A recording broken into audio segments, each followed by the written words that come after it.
Bismillah, alhamdulillah, wassalatu wassalamu ala rasulillah wa ala alihi wa sahbihi wa man wala'u amma ba'd.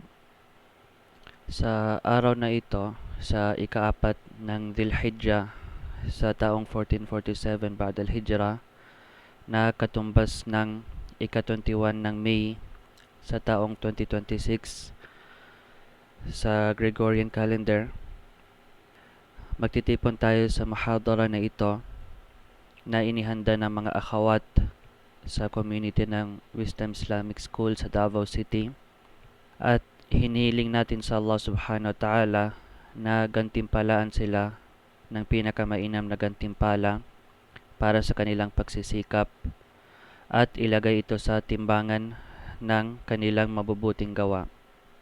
Ang paksa natin sa araw na ito ay tungkol sa matuwid na kaibigan, ang righteous na friend. Bilang panimula, alamin ninyo, barakallahu fikum, na nilikha ng Allah subhanahu wa ta'ala si Propeta Adam alayhi salam. Pagkatapos ay nilikha niya ang kanyang asawa na si Al-Hawa mula sa kanya, at nilikha niya ang maraming tao mula sa kanilang dalawa. Sinabi ng Allah subhanahu wa ta'ala sa Suratun Nisa, Ya ayyuhan nas, ittaqu rabbakum alladhi khalaqakum min nafsin wahida wa khalaqa minha zawjaha wa batha minhuma rijalan kathiran wa nisaa. O mga tao, katakutan ninyo ang inyong Panginoon na lumikha sa inyo mula sa iisang kaluluwa, ibig sabihin mula kay Adam, at nilikha niya mula rito ang kaniyang asawa na si Hawa, at nagpalaganap siya mula sa kanilang dalawa ng maraming kababaihan, maraming kalalakihan at maraming kababaihan. At makukuha natin dito na mula sa qadar ng Allah subhanahu wa ta'ala, kinakailangan ng tao na may kasama siya, dahil hindi siya mamubuhay nang mag-isa na wala siyang kasama. Kaya sinabi ni Sheikhul Islam Ibn Taymiyyah rahimahullah ta'ala, ayon sa Majmu' al-Fatawa, inipon ni Al-Allama Ibn al-Qasim rahimahullah ta'ala, sinabi ni Ibn Taymiyyah rahimahullah ta'ala, wa kullu bani adama la tatimmu maslahatuhum la fid dunya wa la fil akhirah illa bil ijtima'i wa ta'awuni wa tanasur. Kaya ang angkan ni Adam, hindi magiging kompleto ang kanilang kapakanan, hindi sa mundo at hindi rin sa kabilang buhay, maliban na lamang sa pamamagitan ng pagtitipon at pagtutulungan sa isa't isa. فَالتَّعَاوُنُ وَالتَّنَاصُرُ عَلَى جَلْبِ مَنَافِعِهِمْ وَالتَّنَاصُرُ لِدَفْعِ مَضَارِّهِمْ وَلِهَذَا يُقَالُ الْإِنسَانُ مَدَنِيٌّ بِالطَّبْعِ. Ang pagtutulungan at ang pagtatanggol ay para makamit ang mga bagay na kapaki-pakinabang para sa kanila, para makuha nila something beneficial, at para maitulak ang mga bagay na nakakapinsala sa kanila. Kaya sinasabi nila, ang tao, ang nature ng tao, ang likas ng tao, siya ay madani, ibig sabihin siya ay social, kailangan niya maghalo sa ibang mga tao. فَإِذَا اجْتَمَعُوا فَلَا بُدَّ لَهُم مِّنْ أُمُورٍ يفعلونها يجتلبون بها المصلحة وأمور يجتنبونها لما فيها من المفسدة. Sinabi niya, kaya kapag nagtipon sila, kinakailangan talaga na mayroon silang mga bagay na gagawin upang makamit ang kabutihan, at mayroon din mga bagay na dapat nilang iwasan dahil may kapinsalaan ito. Kaya kapag naintindihan natin ito, maintindihan natin kung bakit binigyan tayo ng Sharia, ang batas ng Islam, ng mga gabay tungkol sa kung paano ang pagpili ng kasama at kaibigan. Binanggit din dito ang iilang mga akhlaq, iilang mga adab, mga pag-uugali na dapat mayroon tayo sa kapwa natin, at kung ano ang dapat natin gawin upang iwasan ang iilang mga bagay para hindi tayo mag-away. Kaya hahati natin ang muhadara na ito sa mga sumusunod. Ang una, ang mga uri na ng kaibigan. ang mga uri ng kaibigan. Ikalawa, ang mga kaluluwa ay nakakatugma at nakakalapit sa isa't isa. Ikatlo, ang katangian ng matuwid na kaibigan. Ano ang mga karakteristik ng isang righteous na kaibigan?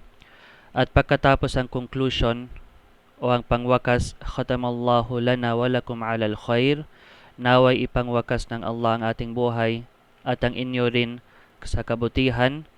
Amin. So ang unang punto, ang mga uri ng kaibigan. Iniulat ni Imam al-Bukhari rahimahullah ta'ala at Imam Muslim sa kanilang sahih mula sa hadith ni Abu Musa al-Ash'ari radiyallahu anhu na sinabi ng propeta sallallahu alaihi wasallam, innama mathalul jalisi salih wal jalisi su kahamilil miski wa nafikhil kir. Ang halimbawa ng isang mabuting kasama at ang isang masamang kasama, ang isang masamang kaibigan ay tulad ng nagdadala ng mask, ng pabango, at ang umiihip sa pandayan o ang panday na nagpapainit ng bakal gamit ang apoy o ang tinatawag natin sa English na blacksmith. At ang misk na nabanggit sa hadith na ito, hindi ito basta-basta anong pabango. Bagkus ito ang pinakamainam na pabango. Fahamilul miski imma an yuhdhiyaka wa imma an tabta'a minhu wa imma an tajida minhu rihan tayyiba. Kaya ang nagdadala ng pabango, ng mask, maaring bigyan kanya ng pabango o bumili ka mula sa kanya o makatagpo ka mula sa kanya ng mabangong amoy. Ibig sabihin, may makukuha kang pakinabang ng benefit mula sa kanya. Maaring irigalo niya ito sa iyo o bumili ka sa kanya o dahil lamang sa pagsama mo sa kanya, makukuha mo ang bango na meron siya. Wa nafikhul kiri imma an yuhriqa thiyabaka wa imma an tajida rihan khabitha. At ang umiihip sa pandayan, maaring masunog niya ang iyong damit o makatagpo ka mula sa kanya ng masamang amoy. Kaya sinabi ni Al-Hafidh An-Nawawi rahimahullah ta'ala sa kanyang aklat na Al-Minhaj, at ito ay paliwanag sa Sahih Muslim, sinabi niya, fihi fadilatun mujalasati salihin wa ahli al-khair wal muru'a wa makarimil akhlaq wal wara' wal ilm wal adab. Dito sa hadith na ito ay makikita ang kabutihan ng pakikisama sa mga matutuwid, sa mga taong may kabutihan, may dangal, may mabuting pag-uugali, may wara, may pag-iingat sa ipinagbabawal at kahinahilalang mga bagay, may kaalaman at may may magandang pag-uugali. وَالنَّهْيُ عَنْ مُجَالَسَةِ أَهْلِ الشَّرِّ وَأَهْلِ الْبِدَعِ وَمَنْ يَغْتَابُ النَّاسِ أَوْ يَكْثُرُ فُجُورَهُ وَبَطَالَتَهُ وَنَحْوَ ذَلِكَ مِنَ الْأَنْفَاعِ الْمَذْمُومَةِ. Intaha. At dito rin ay sa hadith na ito makikita ang pagbabawal sa pakikisama sa mga taong masama, mula sa mga ahlul bid'ah, mula sa mga naglilibak sa mga tao, o mga taong marami ang kanyang kasamaan at kawalang saysay at iba pang uri ng kapintasan. At sinabi ni Ibnul Qayyim rahimahullah ta'ala sa kanyang aklat Al-Bada'i' Al-Fawaid, at pakinggan natin ito dahil napakahalaga ito tungkol sa topic na ito, kung saan hinati ni Ibnul Qayyim rahimahullah ta'ala ang mga uri ng sinasamahan natin sa apat na uri. So sinabi niya rahimahullah ta'ala, wa amma fudulul mukhalatati fahiya ad-da'u al-'udal al-jalibu likulli syarr. Ang sobrang pakikihalubilo sa mga tao ay isang mabigat na sakit na nagdadala ng lahat ng kasamaan. Wa kam salabatil mukhalatatu wal mu'asharatu min ni'matin. At ilang biyaya ang nawala dahil sa pakikihalubilo at pakikisama sa mga tao. Wa kam zara'at min adawatin. At ilang alitan na ang naitanim nito. Wa kam gharasat fil qalbi min hazazatin. At ilang sama ng loob ang naitanim nito sa puso. Tazulul jibalu ar-rasiyat wa hiya fil qulubi la tazul. Ang matitibay na bundok ay maaring mawala, ngunit ang mga ito, ang mga sama ng loob, ngunit ang mga ito sa puso ay hindi nawawala. Fafudulul mukhalatati fihi khasaratud dunya wal akhirah. Kaya ang sobra na pakikihalubilo ay may pagkalugi sa dunya at sa akhirah, sa kabilang buhay. Wa innama yanbaghi lil 'abdi an ya'khudha min al mukhalatati bimiqdaril haja. Kaya nararapat daw lamang sa isang alipin na kumuha mula sa pakikihalubilo ayon lamang sa pangangailangan niya. Kung ano ang kailangan niya, hanggang doon lang. وَيَجْعَلَ النَّاسِ فِيهَا أَرْبَعَةَ أَقْسَامٍ. At hatiin niya ang mga tao pagdating sa bagay na ito sa apat na uri. مَتَى خَلَطَ أَحَدَ الْأَقْسَامِ بِالْآخَرِ وَلَمْ يُمَيِّزْ بَيْنَهُمَا وَدَخَلَ عَلَيْهِ الشَّرُّ. Kapag pinaghalo niya ang isang uri sa iba pang uri at hindi niya pinagkaiba, hindi niya na-distinguish ang mga ito, papasok sa kanya ang kasamaan. Ahaduhuma, ang unang uri dito, man mukhalatatuhu kal ghidha'i la yustaghna anhu fil yawmi wal layla.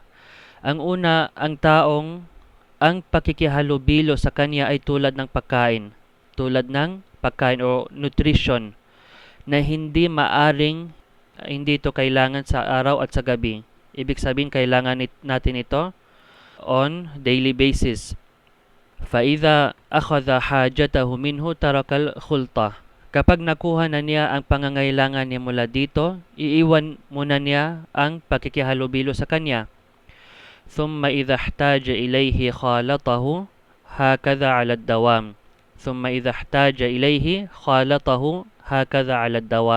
Pagkatapos, kapag kailangan niya ito ulit, makikihalubilo siyang muli sa kanya, at ganito sa lahat ng panahon.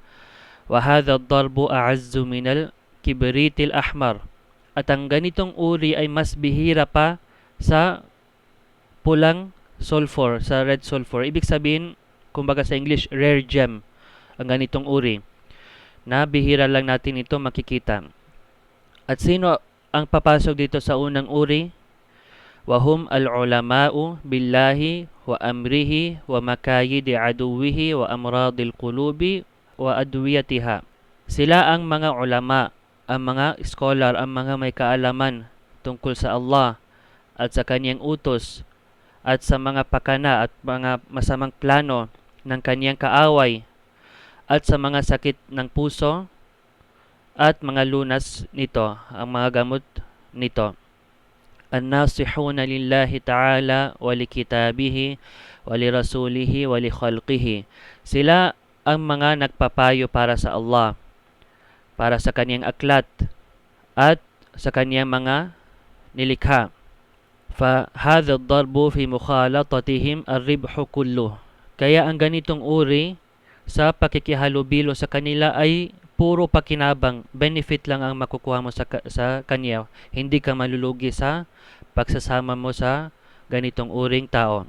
Al-qismu thani, ang ikalawang uri ng tao, ng pakikisama sa mga tao, man mukhalatatuhu kaddawa'i yuhtaju ilayhi 'indal marad.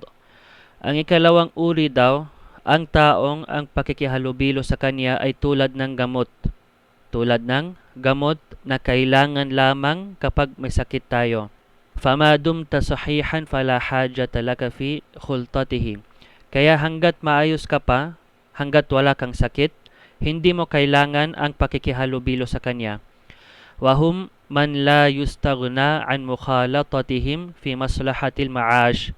Sila ang mga taong hindi maiwasan ang pakikihalubilo sa kanila sa mga pangangailangan sa pamumuhay, sa trabaho at iba pang mga bagay. وَقِيَامِ مَا أَنْتَ مُحْتَاجٌ إِلَيْهِ من أنواع المعاملات والمشاركات والاستشارة والعلاج للأدواء ونحوها. At upang may sagawa ang mga bagay na kailangan mo, tulad ng iba't ibang uri ng transaction, ang pakikipagtulungan, paghingi ng payo sa isa't isa, at pagpapagamot sa mga sakit at mga katulad nito. فإذا قضيت حاجتك من مخالطته هذا الضرب بقيت مخالطتهم من القسم الثالث. Kaya kapag natapos mo daw ang pangangailangan mo mula sa pakikihalubilo sa ganitong uri, ang matitira sa pakikihalubilo sa kanila ay kabilang na sa ikatlong uri. Ibig sabihin sa ikalawang uri ay ang mga tao ay maghalubilo ka sa kanila. Bakit? Para may makuha kang isang bagay na kailangan mo sa mundo tulad sa trabaho at iba pang mga bagay. Ngunit kapag nakuha mo na ang bagay na ito, nakamit mo na ang bagay na ito, ano pa ang benefit na may iwan sa paghahalubilo mo sa kanila? Maliban na lang, papasok ito sa ikatlong uri, ang al-qismu thalith. وهم من مخالطته كالداء على اختلاف مراتبه وأنواعه وقوته وضعفه. Sila ang mga tao na ang pakikihalubilo sa kanila ay tulad ng sakit na nakakaiba ang antas nito at mga uri nito at lakas nito at ang hina nito. فمنهم من مخالطته كالداء العضال والمرض المزمن. Mula sa kanila, sa ikatlong uri na ito, mula sa kanila ay may mga tao na ang pakikihalubilo sa kanya ay tulad ng malubhang sakit at matagal na karamdaman. Ibig sabihin mga sakit na hindi ito magagamutan. Wa huwa man la tarbahu alayhi fi dinin wala dunya. Siya ang tao kung saan wala kang mapapala, wala kang makukuha sa kanya ng anumang benefit sa din, sa relihiyon at sa dunya at sa mundo. ومع ذلك فلا بد من أن تخسر عليه الدين والدنيا أو أحدهما. Gayunpaman, tiyak, sure na malulugi ka dahil sa kanya, sa iyong relihiyon at sa makamundong bagay, o isa sa dalawa. فهذا إذا تمكنت مخالطته واتصلت فهي مرض الموت المخوف. Kaya kapag naging matibay at tuloy-tuloy ang pakikihalubilo mo sa kanya, sa ganitong uring tao kung saan wala kang makukuha anumang benefit, hindi sa dunya at hindi rin sa din, ito ay tulad ng mapanganib na sakit na maaring ikamatay, ng sakit na kung saan natatakot na mamatay ang isang tao. ومنهم, at mula sa kanila, man mukhalatatuhu kawaja'i ad-darsi yashtaddu darbanuhu alayk. At mula sa kanila ay may mga tao na ang pakikihalubilo sa kanya ay tulad ng sakit sa ngipin. Habang kasama mo siya, lalo itong tumitindi sa iyo, lalo itong sumasakit. Fa idza faraqaka sakanal alam. Ngunit kapag humiwalay siya sa iyo, nawawala ang sakit. Wa minhum, at mula sa kanila naman, man mukhalatatuhu humar ruh wa huwa thaqilu al-baghid al-athil. At mula sa kanila naman ay may mga tao na ang pakikihalubilo sa kanya ay parang lagnat sa kaluluwa. Siya ay mabigat at isang bagay na nakakainis at magaspang ang ugali. Alladhi la yuhsinu an yatakallama fayufidak. Ito ang mga tao na hindi siya marunong magsalita upang may mapakinabangan ka sa kanya, hindi siya marunong magsalita upang may makuha kang benefit mula sa kanya. Wala yuhsinu an yunsita fayastafida minka. At hindi rin siya marunong makinig upang siya naman ang makinabang mula sa iyo. Hindi siya marunong makinig upang makakuha siya ng benefit mula sa iyo. Wala ya'rifu nafsahu fayada'aha fi manzilatiha. At hindi niya kilala ang kanyang sarili upang ilagay niya ito sa tamang kalagayan nito. Bal in takallama fakalamuhu kal'isi tanzilu ala qulubis sami'in. Bakos kapag siya ay nagsasalita, ang kaniyang mga salita ay parang mga tungkod na bumabagsak sa puso ng mga nakikinig. Ma'a i'jabihi bi kalamihi wa farhihi bihi. Kasabay nito, hanga siya sa sarili niyang pananalita. Natutuwa siya sa kaniyang salita. Na-amaze siya sa kaniyang salita. Fahuwa yuhdithu min fihi kullama tahaddatha. Kaya tuwing nagsasalita siya, may masamang lumalabas mula sa kaniyang bibig. Wa yadhunnu annahu miskun yutayyibu fihi al-majlis. Ngunit iniisip niya, ang taong ito iniisip niya na ito ay pabango na nagpapabango sa pagtitipon. Wa in sakata fa'athqalu min nisfir raha al-azima allati la yutaqu hamluha wala jarruha 'ala al-ard. At kapag siya naman ay tumahimik, siya ay mas mabigat pa kaysa sa kalahati ng malaking gilingang bato na hindi kayang buhatin o hilain sa lupa. Pagkatapos, sinabi ni Ibn al-Qayyim rahimahullah ta'ala na wabil jumlati famukhalatatuhu kulli mukhalifin human lirruh fa'aradiyatun walazima. Sa kabuuan, in general, ang pakikihalubilo sa bawat taong salungat sa iyo sa ganitong paraan ay lagnat para sa kaluluwa. Minsan ay pansamantala ang lagnat na ito at minsan ay nananatili ito ng matagal. Wa min nakadid dunya 'ala al-'abdi an yubtala biwahidin min hadha ad-darb. At kabilang sa mga hirap sa dunya at kabilang sa pagsubok sa dunya na ito para sa isang alipin ay masubok siya sa isang taong ganito. Masubok siya na magkaroon siya ng ganitong uring tao sa ikatlong uri na binanggit natin. Walaysa lahu buddun min mu'asharatihi wa mukhalatatihi. Na wala siyang magawa kundi pakisamahan at makihalubilo sa kanya. Falyu'ashiruhu bil ma'ruf hatta yaj'alallahu lahu farajan wa makhraja. Kaya pakitunguhan niya ito ng mabuti, ang taong ito, hanggang sa bigyan siya ng Allah ng kaluwagan at daan palabas. Al-Qismu Rabi', ang ikaapat na uri. Ang ikaapat na uri, man mukhalatatuhu al-hulku kulluhu. Ang taong ang pakikihalubilo sa kanya ay puro kapahamakan. Puro kapahamakan. Wa mukhalatatuhu bimanzilati aklis sum. At ang pakikihalubilo sa kanya ay nasa kalagayan ng isang taong kumakain ng lason. Ito ay nasa kalagayan ng pagkain ng lason. Fa in ittafaqa liakilihi tiryaqun wa illa fa ahsanallahu fihi al-aza.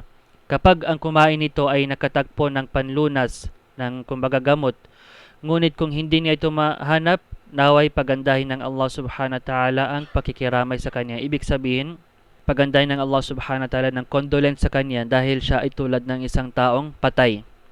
Wa ma akthara hadha ad-darba fi nas, at napakarami na ganitong uri ng tao sa mga tao. La katharahumullah, naway wag silang paramihin ng Allah subhanahu wa ta'ala. At sino ang mga taong ito? Sino ang papasok dito sa ikaapat na uri ng pagsama sa mga tao? Wahum ahlul bid'ah wad dalala. Sila mga ahlul bid'ah, ang mga taong gumagawa ng bid'ah, at ang mga tao ng pagkaligaw. Wasadduna an sunnati Rasulillah sallallahu alaihi wasallam. At sila ang mga humahadlang mula sa sunna ng sugo ng Allah sallallahu alaihi wasallam. Ad-da'una ila khilafiha, na nag-aanyaya, ini-invite kanya pagsalungat dito, pagsalungat sa sunna ng propeta alaihi salatu wasalam. Alladhina yasudduna an sabilillahi wa yabghunaha iwaja. Sila ang mga humahadlang mula sa landas ng Allah at ninanais nilang gawin itong baluktot. Fayaj'aluna al-bid'a sunnah was sunnah bid'ah. Kaya ginagawa nilang bid'ah na sunnah, at ang sunnah naman tinatawag nila ito na ginagawa nila itong bid'ah. Wal ma'ruf munkaran wal munkara ma'rufan. At ginagawa naman nila ang mga mabubuting mga bagay na masama at ang mga masama naman na mabuti. In jarradta at-tawhid bainahum faqalu tanaqqasta janab al-awliya'i was-salihin. Kaya kapag ginawa mong dalisay, ipaliwanag mo sa kanila ang tauhid sa pagitan nila, i-clarify mo sa kanila. Sasabihin nila, minamaliit mo ang katayuan ng mga awliya at ang mga matutuwid. Dahil itong mga grupong ito, itong uri ng mga tao na ito ay ang mga gumagawa ng shirk, kung saan doon sila nagdudua sa mga matutuwid at ang mga tinatawag nila na awliya. Kaya kapag magbibigay ka sa kanila ng da'wa tungo sa tauhid, sinasabi nila na minamalit mo ang mga salihun, ang mga awliya. Wa in jarradta al-mutaba'ata li Rasulillah sallallahu alaihi wasallam qalu ahdarta al-a'imma al-matbu'in. At kapag ginawa mong dalisay ang pagsunod sa Rasulullah sallallahu alaihi wasallam, anong sasabihin nila? Sasabihin nila, binabaliwala mo ang mga imam, ang mga ulama na sinusunod. Wa in wasafta Allah bima wasafa bihi nafsahu wa bima wasafahu bihi rasuluhu min ghairi ghuluwin wala taqsirin qalu anta minal musyabbihin. At kapag inilarawan mo ang Allah subhanahu wa ta'ala ayon sa paglalarawan niya sa kanyang sarili at ayon sa paglalarawan sa kanya ng kanyang sugo sallallahu alaihi wasallam, ng walang pagmamalabis at walang pagkukulang, sasabihin nila ikaw ay kabilang sa mga musyabbihin. Sino ang mga musyabbihin? Sila ang mga tao na hinahalin tulad ang Allah subhanahu wa ta'ala sa mga nilikha. Halimbawa, alam natin ang Allah subhanahu wa ta'ala ay nakakakita at nakakarinig. Ngunit ang pandinig niya at ang pagkita niya ay kompleto. At hindi ito tulad ng pandinig at pagtingin ng mga nilikha. Ngunit kung sasabihin mo sa kanila na ang Allah subhanahu wa ta'ala ay nakakakita, siya ay nakakarinig, at sasabihin mo sa kanya ang mga ayah, sasabihin nila na ikaw hinahalin tulad mo, kinukompare mo ang mga nilikha sa Allah subhanahu wa ta'ala.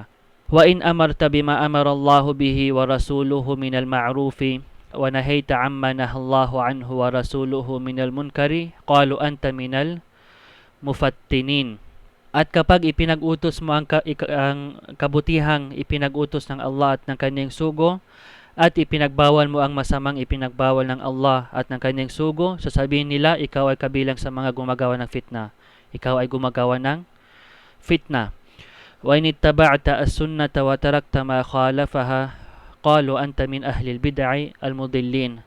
At kapag sinunod mo naman ang sunna at iniwan mo ang anumang mga bagay na sumasalungat sa sunna, sila magsasabi na ikaw ay kabilang sa mga ahlul bid'ah at mga tao na naligaw. Wa in qata'ta ila Allah ta'ala wa khallayta bainahum wa baina jifatid dunya qalu anta minal mulabbisin. At kapag inialay mo ang iyong sarili sa Allah, sa kung saan sasambahin mo ang Allah subhanahu wa ta'ala, at hinayaan mo sila sa bangkay ng dunya, sasabihin nila ikaw ay kabilang sa mga nanlilinlang, ikaw ay tulad ng isang munafiq. Wa in tarakta ma anta alayhi wattaba'ta ahwa'ahum fa anta 'inda Allahi minal khasirin wa 'indahum minal munafiqin. Ngunit kapag iniwan mo ang iyong kinakatayuan, ang pinapaghawakan mo, at sinunod mo ang kanilang mga ahwa, ang kanilang mga pagnanasa, ang kanilang mga desires, ikaw ay kabilang sa mga talunan sa paningin ng Allah, at sa paningin naman nila ikaw ay kabilang sa mga munafiq, sa mga hypocrite. Intaha kalamuhu rahimahullah ta'ala. So ito ang sinabi ni Ibnul Qayyim rahimahullah ta'ala, at kailangan natin ito laging basahin ang payo ni Ibnul Qayyim rahimahullah ta'ala tungkol sa apat na uri na mga kasama. At ang ikalawang punto, barakallahu fikum, ang kaluluwa ay nakakatugma at nakakalapit sa isa't isa. Iniulat ni Imam al-Bukhari rahimahullah ta'ala at Imam Muslim sa kanilang sahih mula sa hadith ni Abi Hurairah radiyallahu anhu na sinabi ng propeta sallallahu alaihi wasallam, al-arwahu junudun mujannada fama ta'arafa minha i'talaf wa ma tanakara minha ikhtalaf. Ang mga kaluluwa daw ay para mga sundalong pinagsama-sama. Kaya ang mga nakakakilala at nakakatugma sa kanila ay nakakalapit, at ang mga hindi nakakatugma naman sa kanila ay nakakalayo. Kaya sinabi ni Al-Munawi rahimahullah ta'ala, walidhalika qila fihi, dahil dito binanggit sa isang tula, wala yashabul insano illa nadhirahu wa illam yakunu min qabilin wala balad. At ang isang tao ay hindi nakikisama kundi sa katulad niya, kahit pa hindi sila mula sa isang angkan o isang bayan. Ibig sabihin, ang isang tao ay hindi siya sasama kahit kanino maliban sa mga tao na katulad niya. Kahit na hindi sila mula sa iisang tribo o iisang angkan, iisang pamilya o isang bayan. Wakila, at sinabi rin, unzur man tusahib. Tingnan mo kung sino ang sinasamahan mo. Faqalla min nawatin turihat ma'a hasatin illa ishtabahatha. Kaya bihira ang buto ng datilas, itong buto ng dates na itinatapon kasama ang isang bato, maliban na lamang na nagiging kahawig nito. La yattafiqu ithnani fi ishratin illa wa fi ahadihima wasfun min al-akhar. Hindi nakakasundo ang dalawang tao sa pakikisama, maliban na may katangian ang isa mula sa isa pa. Ibig sabihin may common sila na characteristic. Ito ang dahilan kung bakit sila nagsama. Hatta at-tayr. Sinabi ni Al-Munawi rahimahullah, kahit ang mga ibon. Wara'a ba'duhum marratan ghuraban ma'a hamama. May ilang mga tao daw, isang beses, nakita nila ang isang uwak kasama ang kalapati, ang isang crow kasama ang isang kalapati. At alam natin na itong dalawang ibon, makakaiba sila tamaman na wala silang anumang similar na characteristic na bakit sila magsama. Fastab'ad al-munasaba bainahuma. Kaya nagtaka siya sa pagkakatugma nilang dalawa na ano ang common characteristic nila. Bakit sila nagsama itong crow at ang kalapati na ito. Thumma ta'ammala fawajadahuma a'rajain. Pagkatapos ay pinagmasdan niya, tinignan niya, inobserve niya, at nakita niyang pareho pala silang pilay. فَإِذَا أَرَدْتَ أَنْ تَعْرِفَ مَنْ غَابَتْ عَنْكَ خِلَالُهُ بِمَوْتٍ أَوْ غَيْبَةٍ أَوْ عَدَمِ عِشْرَةٍ امْتَحِنْ أَخْلَاقَ صَاحِبِهِ وَجَلِيسِهِ بِذَلِكَ وَذَلِكَ يَدُلُّ عَلَى كَمَالِهِ أَوْ نَقْصِهِ. Kaya kapag gusto mong makilala ang katangian ng isang tao na hindi mo alam ano ang sifa niya, ano ang mga akhlaq niya, dahil siya ay namatay o wala sa harap mo o hindi mo nakasama. Kung gusto mo malaman ano ang characteristic niya, anong pag-uugali niya, sinabi na suriin mo ang ugali ng kanyang kasama at ang kaupo. Tignan mo ano ang pag-uugali ng kanyang kaibigan.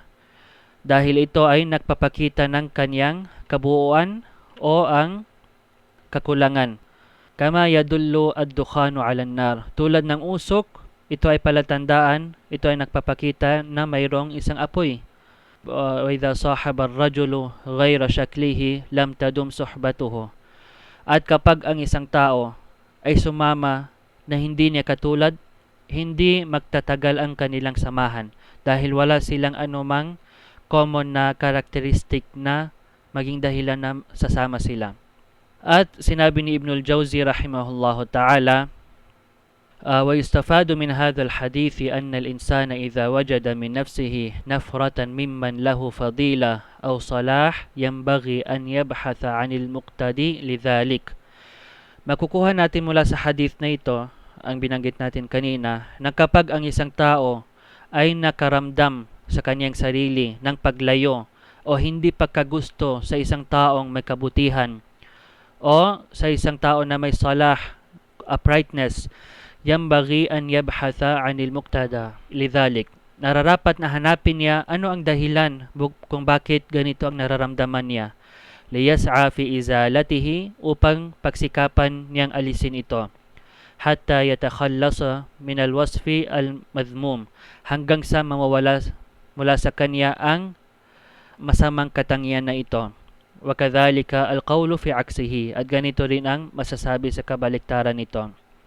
At binanggit ni Ibn Battah rahimahullah ta'ala sa kanyang aklat na Al-Ibana Al-Kubra mula kay sahabi na Abdullah ibn Mas'ud radiyallahu anhu na sinabi niya, "Walau anna mu'minan dakhala masjidan fihi mi'a Kapag ang isang mananampalataya daw, isang mu'min, kapag pumasok siya sa isang masjid at mayroong 100 tao, mayroong 100 na tao sa loob ng masjid, laysa fihim illa mu'minun wahidun lajaa hatta yajlisa ilay. At mula sa 100 na tao na ito sa loob ng masjid, kapag walang ibang mu'min, walang ibang mananampalataya maliban sa iisa lamang, pupunta siya hanggang sa umupo siya sa tabi nito. Walau anna munafiqan dakhala masjidan fihi mi'a, at gayon din kapag ang isang munafik, kapag pumasok siya sa isang masjid na mayroong 100 tao, laysa fihim illa munafiqun wahidun la jaa hatta yajlisa ilay. At walang munafik sa masjid na yun maliban sa isang tao lamang, puntahan niya ang taong ito at uupo pa rin siya sa tabi niya. At nabanggit rin sa itong Al-Ibana Al-Kubra ni Ibn Battah mula kay Abdullah bin Mas'ud radiyallahu anhu na sinabi niya, i'tabirun nasa bi akhdanihim fa innal mar'a la yukhadinu illa man yu'jibuhu. Kilalanin ninyo ang mga tao sa pamamagitan ng kanilang mga kaibigan, sapagkat ang tao ay hindi nakikipagkaibigan kundi sa taong nagugustuhan niya. So ito ang ikalawang punto, na kung saan ang mga kaibigan natin, ang mga kasama natin, ito ay reflection kung sino tayo. Dahil hindi tayo sumasama sa kanya maliban na lang meron tayong common na characteristic. At ang ikatlong punto, barakallahu fikum, ang katangian ng matuwid na kaibigan. Ano ang mga characteristic ng isang righteous na kaibigan? Ang una dito, sila ay may mga tapat. Sila ay mga tapat, mga truthful. Sinabi ng Allah subhanahu wa ta'ala, ya ayyuhalladhina amanu ittaqullaha wa kunu ma'as sadiqin. O kayong mga mananampalataya, katakutan ninyo ang Allah at magsama kayo sa mga tapat, sa mga sadiqin, sa mga truthful. Ang ikalawang katangian nila ay sila ay mga mu'min, mananampalataya, at may takwa, may takot sa Allah. Sinalaysay ni Abu Dawud sa kanyang sunan at Imam at-Tirmidhi sa kanyang jami' mula sa hadith ni Abi Sa'id al-Khudri radiyallahu anhu na sinabi ng propeta sallallahu alaihi wasallam, la tusahib illa mu'minan wa la ya'kul ta'amaka illa taqiyun. Huwag kang makipagkaibigan maliban sa isang mananampalataya at huwag kumain ng iyong pagkain maliban kasama ang taong may takwa. Ang ikatlong katangian nila, sila ay mga taong lagi nilang inaalala ang Allah subhanahu wa ta'ala. Lagi silang nagdudua sa Allah subhanahu wa ta'ala. Sinabi ng Allah azza wa jal, wasbir nafsaka ma'al ladhina yad'una rabbahum bilghadati wal 'ashiyyi yuriduna wajha.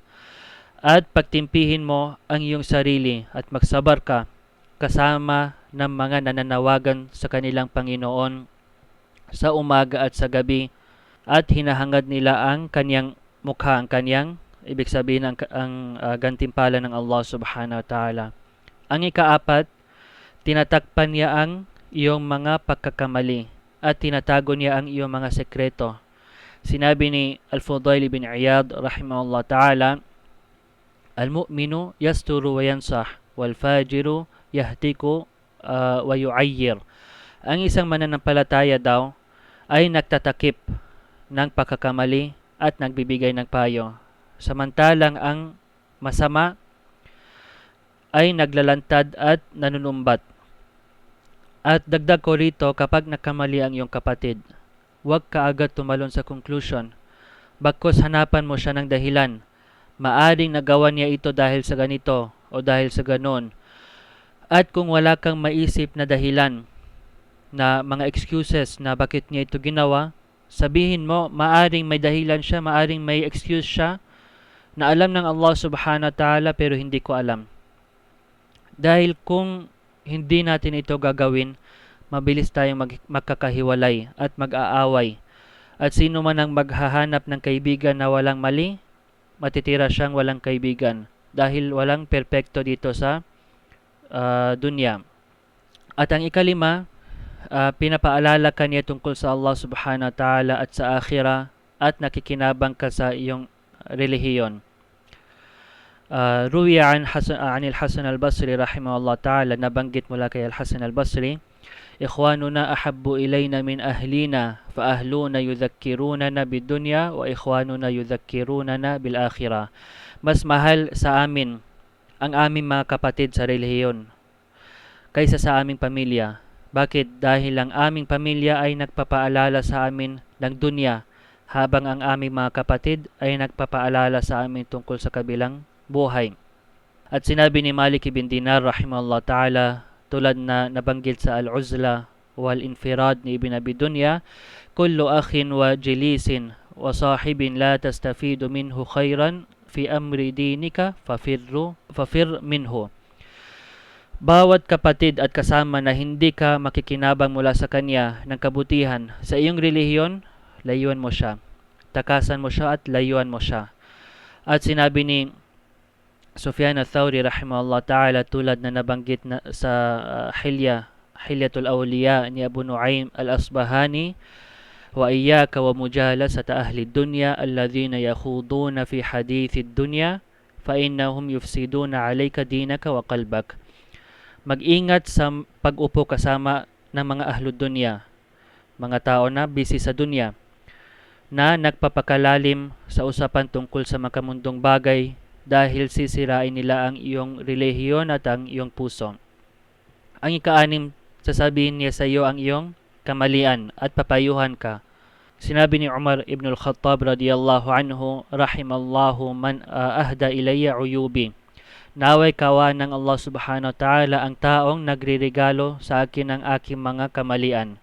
Ibig sabihin, ng taong nagpapadala sa iyo ng iyong pagkakamali at nagpapayo sa iyo ay parang nagbibigay sa iyo ng regalo, dahil tinutulungan kanyang may tuwid ang sarili mo. At sinabi ni Al-Hasan al-Basri rahimahullah ta'ala, akhuka salih, in nasita dhakkaraka wa in dhakkarta a'anak. Ang iyong matuwid na kapatid, kapag nakalimutan mo ang isang bagay, ipapaalala niya ito sa iyo. At kapag naalala mo, tutulungan kanya. Wa sahibu su'i in sahawta ghafala anka wa in akhta'ta saffaka laka wa in aradta khairan thabbata himmatak. Ngunit ang masamang kasama, kapag nakalimot ka, hahayaan ka niya. At kapag nagkamali ka, papalakpakan ka pa niya. At kapag ninayos mo ng kabutihan, na gumawa ng kabutihan, ginagawa niyang mahina ang iyong determinasyon. Kaya ang isang matuwid na kaibigan, hindi sila nagsasawa na magpayo sa iyo. Hindi sila nagsasawa na magpayo sa iyo. At ang conclusion, bilang huli, kapag naintindihan mo ito, tanungin mo ang iyong sarili. Anong uri ng kaibigan ang mayroon ka? Anong uring kaibigan ang mayroon ka? Ano ang mga katangian na mayroon sila na naging dahilan kung bakit sumasama ka sa kanila? Ito ba ay dahil nagsasaliksik sila ng kaalaman at gusto mo rin magsaliksik ng kaalaman? Ito ba ay dahil may matutunan ka sa kanila at may tuturo ka sa kanila? Ito ba ay dahil sumisikap sila upang magsagawa ng ibada ng pagsamba at gusto mo rin magsikap na sa pagsasagawa ng ibada? O ito ba ay dahil hinahabol nila ang dunya at gusto mo rin maghabol ng dunya, na kung saan ang mundong ito ay hindi katumbas kahit ng pakpak ng lamok sa paningin ng Allah subhanahu wa ta'ala? O ito ba ay dahil may ginagawa sila mga kasalanan tulad ng paglilibak at chismis at ang pag-atake sa a'rad, ang karangalan ng mga tao, at gusto mo rin itong gawin? Ito ba ay dahil sinasayang nila ang kanilang oras, na kung saan wala silang makukuha anumang pakinabang sa dunya o sa akhira, at ang pinag-uusapan nila ay ang mga walang kwentang bagay, at gusto mo rin itong gawin? Kaya kung ang makasama mo ay nagsisikap upang sambahin ang Allah at umiwas sa mga kasalanan, purihin mo ang Allah subhanahu wa ta'ala, at dapat mas magsikap ka pa upang magtulungan kayo dito. At kung ang mga kasama mo ay sinasayang ang kanilang oras sa makamundong bagay o sa mga walang kwentang bagay, hingin mo sa Allah subhanahu wa ta'ala na gabayan kanya. Bakit? Dahil sinabi ng Allah subhanahu wa ta'ala tungkol sa ganitong uri ng mga kaibigan, al-akhillau yawma idhin ba'duhum li ba'din adu illa al-muttaqin. Ang mga malalapit na kaibigan sa araw na iyon, sa araw ng paghukom, ay magiging kalaban ng isa't isa. Maliban sa mga muttaqin, may mga takot sa Allah subhanahu wa ta'ala. At sinabi ng Allah azza wa jal, ya waylata laytani lam attakhidh fulanan khalila laqad adallani 'anil dhikri ba'da idh ja'ani. Sasabihin niya kapahamakan sa akin, woe to me. Sana hindi ko kinuha si ganito bilang aking malapit na kaibigan. Tunay na iniligaw niya ako mula sa paalala matapos itong dumating sa akin. At sinabi ng Allah azza wa jal, qalat Allahi in kita laturdin walau la ni'matu rabbi lakuntu minal muhdarin. Sasabihin niya, sumpa sa Allah, muntik mo na akong ipahamak. At kung hindi dahil sa biyaya ng aking Panginoon, kabilang sana ako sa mga dinala sa parusa. Kaya sasabihin ko, barakallahu fik, kabilang sa pinakamalaking biyaya na maaring makuha ng isang tao dito sa mundo, lalo na sa panahon natin, kung saan dumadami ang fitna, ang shirk at ang bid'a at mga kasalanan at pagsasayang ng oras, ay ang pagkakaroon ng matuwid na kaibigan. Mas mahalaga pa ito kaysa sa ginto at sa lahat na kayamanan sa mundo. Kaya kapag mayroon kang ganitong uring kaibigan, magpasalamat ka sa Allah azza wa jal. Ito ay isang palatandaan na gusto ng Allah ng kabutihan para sa iyo. At kung wala kang ganitong uri ng kaibigan, suriin mo ang iyong sarili dahil maaring ito ay palatandaan na wala sa intensyon mo ang tunay na paghahangad na sambahin ng Allah subhanahu wa ta'ala at hangarin ang paraiso. At bilang pagtapos, kunin mo ang payo ng ating propeta sallallahu alaihi wasallam kung saan sinabi niya, ar-rajulu ala dini khalilihi falyanzur ahadukum man yukhalil. Ang isang tao ay nasa relihiyon ng kanyang malapit na kaibigan, kaya tignan ng bawat isa sa inyo kung sino ang kanyang kinakaibigan. Tignan kung sino ang ginagawa niya bilang kanyang kaibigan. Wa hadha wallahu a'lam. Ito ang pinadali ng Allah subhanahu wa ta'ala sa atin sa pagtitipon na ito, at hinihingi natin sa Allah subhanahu wa ta'ala na bigyan tayo ng mga matutuwid na mga kaibigan na kung saan pinapayuhan tayo at hindi tayo hinahayaan sa ating ghafla at sa ating mga pagkukulang.